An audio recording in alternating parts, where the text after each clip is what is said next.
अस्सलाम वालेकुम दोस्तों, मैं हूं हसन सलीम और आप देख रहे हैं इन्फोयो। फिरौन एक बहुत जालिम बादशाह था और बनी इसराइल के बच्चों तक पर उसके जुल्म सितम के वार जारी थे।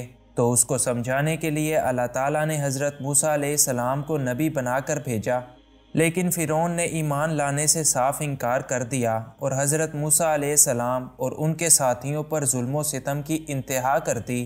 इसी सूरत हाल में हज़रत मूसा अलैहिस्सलाम ने अल्लाह ताला से दुआ की तो अल्लाह ताला ने कौम फ़िरौन पर 10 होलनाक अजाब नाजिल किए। आज की इस वीडियो में हम फ़िरौन की कौम पर नाजिल होने वाले इन्हीं 10 अजाबों का जिक्र करेंगे। नंबर 1, सबसे पहले इस सरकश कौम पर तूफ़ान का अजाब नाजिल हुआ। आसमान पर अचानक से काली घटाएं छा गईं, हर सू गुप अंधेरा हुआ और बारिश होना शुरू हो गई। देखते ही देखते बारिश का पानी शदीद तूफ़ान के बाद कौम फ़िरौन के घरों में भर गया, यहाँ तक कि पानी लोगों की गर्दनों तक जा पहुँचा। कौम फ़िरौन के घर, उनके मालो असबाब और खेतियाँ तक इस अजाब में तबाह हो गईं और वो किसी भी काम के काबिल न रहे।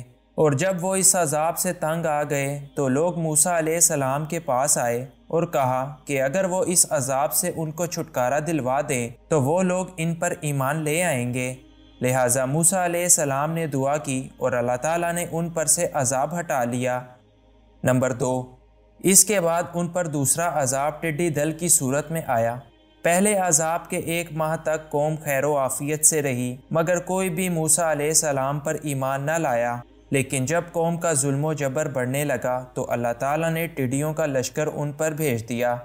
टिड्डियों के इस लश्कर ने उनके खेतों और मवेशियों को घेर कर उन पर हमला कर दिया और ना सिर्फ उनके खेत तबाह हो गए बल्कि ये टिड्डियाँ उनके घरों में भी घुस गईं और उनके घरों की लकड़ियाँ तक खाकर ख़त्म कर दीं। मुशरिकीन का ज़िंदा रहना भी मुश्किल हो गया, जबकि मोमिनीन इस हमले से बिल्कुल महफूज रहे। ये देखकर वो लोग एक बार फिर से हज़रत मूसा अलैहिस्सलाम की तरफ भागे और कहने लगे कि अगर ये अजाब ख़त्म हो गया तो वो ज़रूर ईमान ले आएंगे। लिहाजा हज़रत मूसा अलैहिस्सलाम की दुआ के बाद 7वें दिन उन पर से ये अजाब भी हटा लिया गया।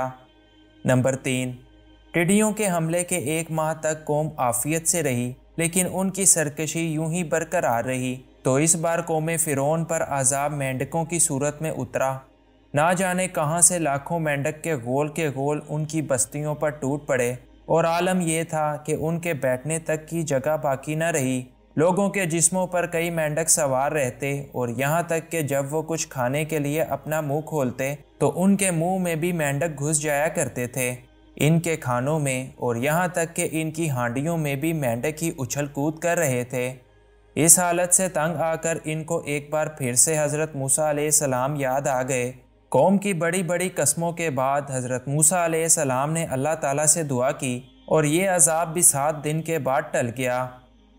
नंबर 4, जैसे ही कौम को मेंढकों से छुटकारा मिला तो वो लोग वापस अपने हाल में चले गए। चनाचे इस बार अल्लाह ताला ने जुओं यानी घुन का अजाब नाजिल किया। इस अजाब को कुरान मजीद में कंवल का अजाब कहा गया है।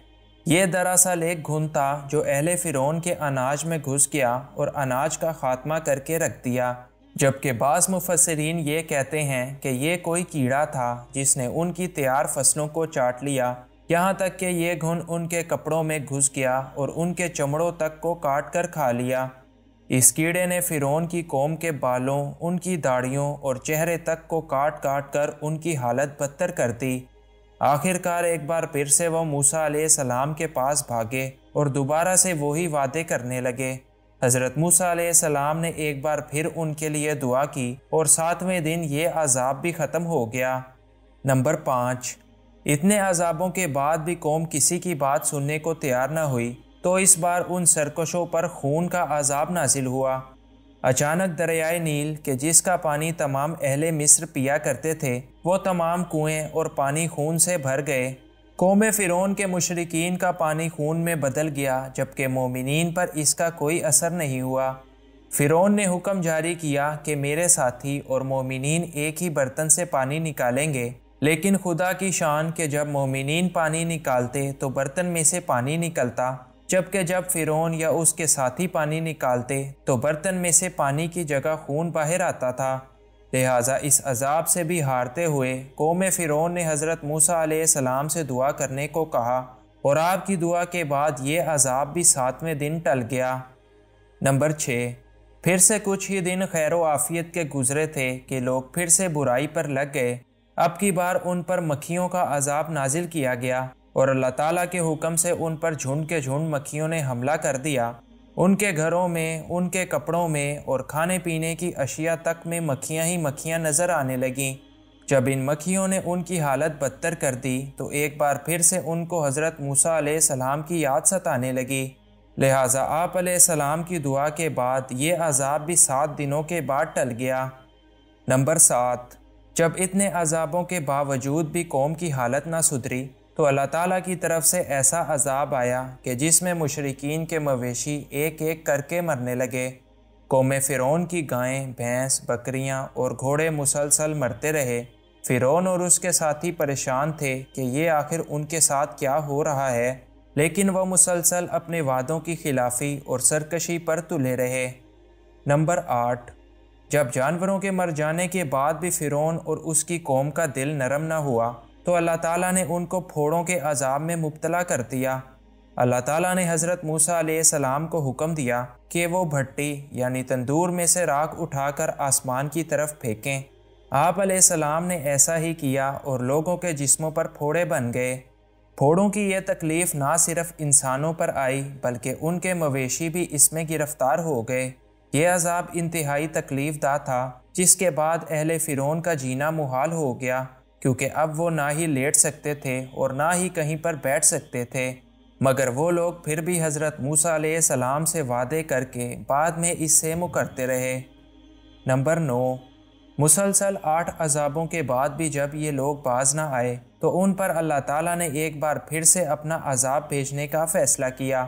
حضرت موسیٰ علیہ السلام کو حکم ہوا کہ وہ اپنا ہاتھ آسمان کی طرف بلند کریں۔ ایسا کرتے ہی آسمان سے آگ کے بڑے بڑے اولے برسنے لگے۔